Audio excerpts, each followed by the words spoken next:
The 16 Craziest Things That Happened on Johnny Carson. You'll be shocked by number 8. America could come into Johnny Carson's living rooms 5 nights a week for 30 years. As the host of The Tonight Show, he carefully created an image of cool professionalism.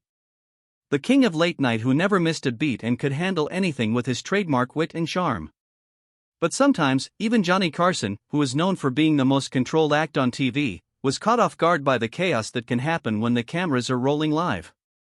A former Tonight Show director who worked with Carson for more than 10 years said that Johnny was always ready for anything. Carson was famous for keeping his cool, but there were times when he lost it on national TV and no one could stop him. Tonight, we're going to count down the 16 craziest, most memorable, and unplanned moments from Carson's 30-year rule. The times when TV's most in-charge host was totally controlled by his guests, his feelings, or sometimes just strange events that no one could have seen coming. And the 18th moment got more fan mail than almost any other in the show's history. Carson's surprise camel ride shocked some watchers and delighted others. But first, let's look at the tomahawk exercise that may have caused the most famous laughing fit in TV history. A moment that was so well-timed and visually powerful that they couldn't have written it. But, that's not clear. Okay. It's Ed Ames' Tomahawk Disaster, to the music. At first, it was just a simple example. Ed Ames, who played Mingo on the popular NBC show Daniel Boone at the time, went on The Tonight Show in April 1965 to show how to throw a tomahawk, which was a skill that his character often used on the show. The part began normally enough. Carson paid close attention as Ames demonstrated the correct method. As a target, a wooden shape of a cowboy was brought out, and Ames got ready to throw. What happened next made history in television. Ames threw the hatchet very well, but it hit the wooden figure right in the behind. The crowd in the studio laughed out loud right away, but Carson's response turned what started out as a funny accident into one of TV's most famous moments. A director who was in the control room that night said Johnny just lost it all. He had laughed before, but never like this. He had tears running down his face and was sobbing so hard that he couldn't speak for what seemed like minutes. Carson's fit of laughter lasted almost 3 minutes, which in TV time seems like a very long time. When he finally got enough air to talk, he said something funny at just the right time. But, that's not clear. Okay. Thank you very much. I had no idea you were Jewish. The audience went into new fits of laughter, and Carson's amazing ability to find the right joke, even when he hadn't planned it, was on full display. This event was especially interesting because it showed Carson's real, and censored response. As he gave in to uncontrollable laughter, the professional mask fell off totally. A former NBC official said that scene showed why Johnny was so loved. In a time when celebrities' images are carefully managed, people saw Johnny lose it totally.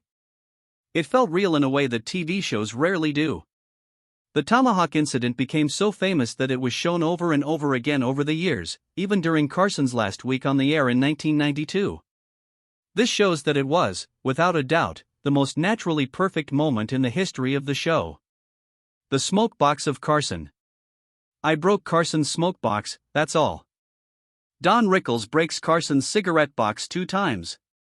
People knew that Johnny Carson was very careful with his set. A wooden smoke box that was special to the host was one of the things that had its own place on his desk.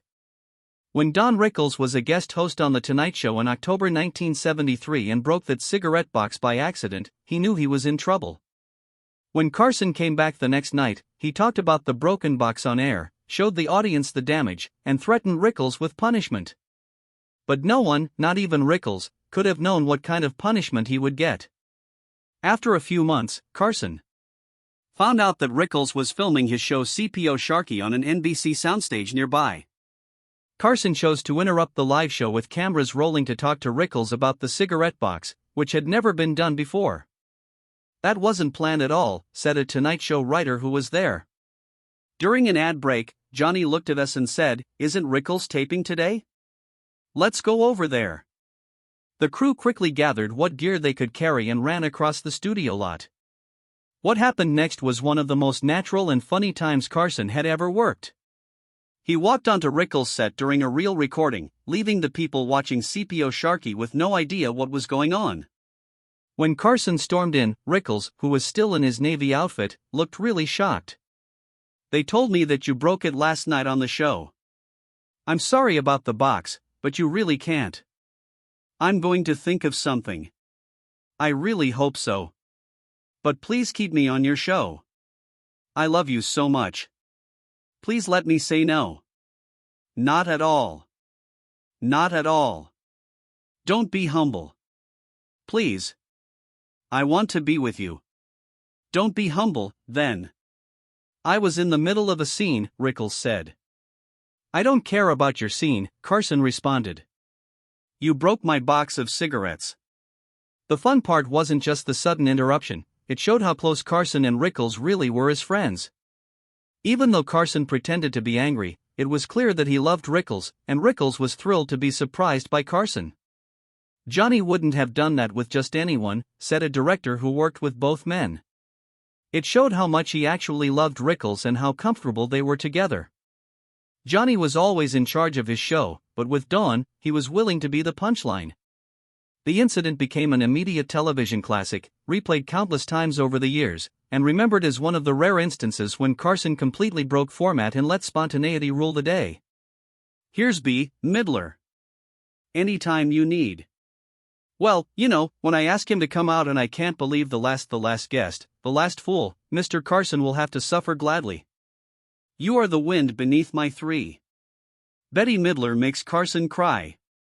As Johnny Carson's 30-year run on The Tonight Show approached its end in May 1992, the final episodes became increasingly emotional. The penultimate show featuring Robin Williams and Bette Midler was expected to be entertaining, but no one anticipated the powerful moment that would become one of Carson's most memorable farewells. Near the end of the episode, Midler, who had joked and bantered with Carson throughout her segment, suddenly shifted the mood by announcing she wanted to sing something special for the departing host. She began a tender rendition of One for My Baby and One More for the Road, a Harold Arlen and Johnny Mercer song about farewells and last calls. As Midler sang directly to him, the camera caught something amazing: Johnny Carson, TV's most composed host, with tears in his eyes. "You could have heard a pin drop in the studio," a sound engineer who worked that night said. "Everyone, the crew, the audience, we all knew we were witnessing something incredibly private." In real life, Johnny wasn't just being open and honest on camera. He was leaving behind 30 years of his life. This public outburst was unheard of from a man who was known for keeping his feelings in check. Carson had kept a certain distance from people throughout his work, always being charming but never letting them know how he really felt. But at this very moment, the wall came down completely. A director who worked on the last few shows said that Johnny didn't try to hide it or make jokes to ease the stress. He let himself be human for a moment with Bette and the crowd. We all knew it was very moving because he rarely showed that side of himself. Carson leaned forward and kissed Midler's hand when she was done, a sincere act of thanks that said a lot. He then looked straight into the camera and said, "I can't top that." Since then, the moment has been called one of the most real on TV. Carson usually keeps his feelings to himself, but in this case, he let people see how he really felt during what was clearly a very difficult personal change. "He's just getting used to things. I'm not going to sit here with an animal on my head. I can't talk to people." "Ah, what a cute little thing. Was that him spitting? Did you say saliva?" 4. Animal care workers, a monkey gets on Carson's head. As host of The Tonight Show, Johnny Carson had a lot of animal experts and their unusual pets on the show. These parts were always unexpected, but an animal performance in 1979 may have been the most so. The owner, Joanne Steele, and her monkey, Cap'n. At the start of the show, Steele normally talks about the monkey's habits while Carson listens carefully. Then, out of the blue, the monkey thought that Carson's perfectly curled hair would make a fun play area. A cameraman who was working that night remembered how the monkey just jumped right on Johnny's head. There were no hints or build-ups. It was just sitting there 1 second and then climbing on Johnny's famous hair the next. The moment became famous not because of what the monkey did, but because of how Carson reacted to it. As an alternative to freaking out or asking for help, he stayed still. a look of resigned pleasure on his face as the primate completely messed up his well-styled hair. A makeup artist who worked on the show said, "Johnny's hair was holy. It was always perfect, not a strand out of place. To see a monkey destroy it totally while he just sat there and looked like he didn't care. It was really funny." When the monkey was finally returned to its handler, Carson looked straight into the camera with his hair standing up in all directions and said, "And this, ladies and gentlemen, is why I prefer cats."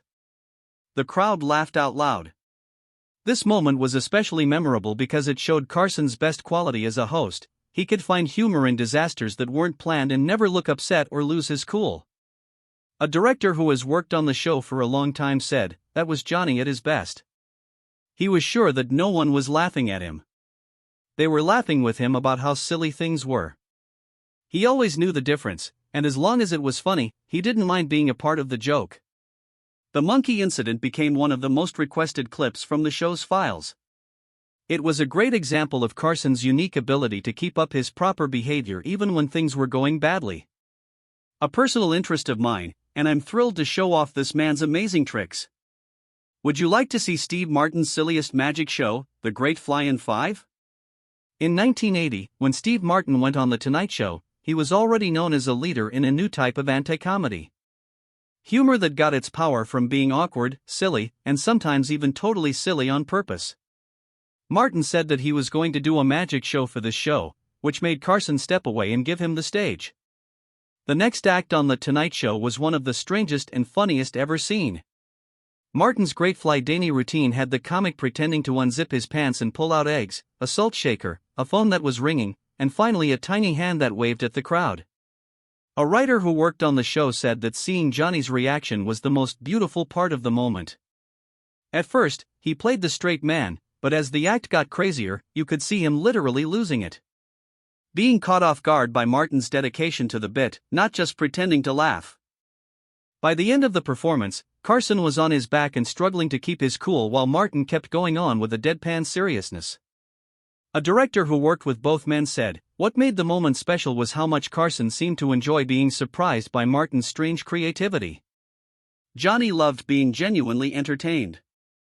He saw a lot of acts over the years, and not many things could really surprise him. Johnny could only feel like he was in the crowd again when Steve was on stage. He didn't know what was going to happen next." Since then, the act has been seen as a perfect example of Martin's groundbreaking approach to comedy, which involves going against expectations, embracing absurdity, and finding humor in things that are meant to be uncomfortable. Carson had a rare chance to step away from his job as host and just enjoy being a part of another performer's unique vision. Johnny was still laughing after the camera stopped. The producer thought of it. "A man who had seen it all told me, that's the kind of thing that makes this job worth doing." That was high praise. Believe that funny things can help you feel better. Thank the power. Praise the Lord Jesus. Also, Sears had a sale where furniture was very cheap. 6. Robin Williams does something bad. When Robin Williams went on The Tonight Show, late-night TV went from being organized to being completely out of control. Williams's crazy energy and lightning-fast improvised skills meant that Carson couldn't keep him in the normal interview structure. Someone who worked on The Tonight Show and saw Williams perform several times remembered that Johnny once said Robin was like trying to catch lightning in a bottle while it's already moving. Most of the people did what Johnny said. Robin was one of the few people who really made Johnny follow his. Williams made a memorable visit in the early 1980s, when he was supposed to be there to promote a movie. Just seconds after sitting down, though, he started doing a bunch of quick impressions, jumped off the guest chair to show off some moves, and turned Carson's desk into a stage for what looked like an accidental performance. The producers would be in a panic in the control room, said a director who worked on several of Williams's shows. Where is he going with this? Should we cut to commercial, they would ask, but Johnny would just wave them off.